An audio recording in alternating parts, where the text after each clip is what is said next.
কেন্দ্রীয় নেতৃত্বে থাকার কারণে সকল জেলা ঘুরিয়ে মহাশ্মশানের জায়গা দখলের চেষ্টাকারী মাসুদ রানার বিরুদ্ধে বিক্ষুব্ধ গাইবান্ধা। বিস্তারিত থাকছে গাইবান্ধা থেকে রজত কান্তি বর্মনের প্রতিবেদনে।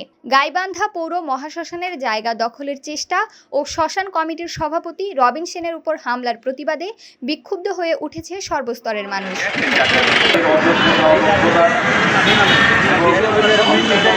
মহাশ্মশানটি পৌর এলাকার জুম্মাপাড়ায় অবস্থিত।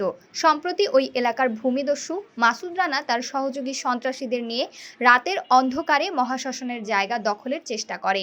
রাতেই খবর পেয়ে সেখানে উপস্থিত হলে সন্ত্রাসীরা মহাশ্মশান কমিটির সভাপতি রবিন সেনকে শারীরিকভাবে লাঞ্ছিত করে।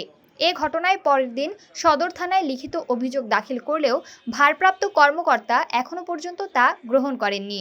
এ নিয়ে সনাতন হিন্দুদের মধ্যে নিরাপত্তা নিয়ে চরম উদ্বেগ ও ক্ষোভের সৃষ্টি হয়েছে। পৌর শ্মশান কমিটির আয়োজনে শনিবার গাইবান্ধা শহরের ডিবি রোড আসাদুজ্জামান মার্কেটের সামনে মানববন্ধন অনুষ্ঠিত হয়। এতে সনাতন হিন্দুরা ছাড়াও সামাজিক সাংস্কৃতিক সংগঠন, সাংবাদিক ও বিভিন্ন শ্রেণী পেশার বিপুল সংখ্যক মানুষ অংশ নেন।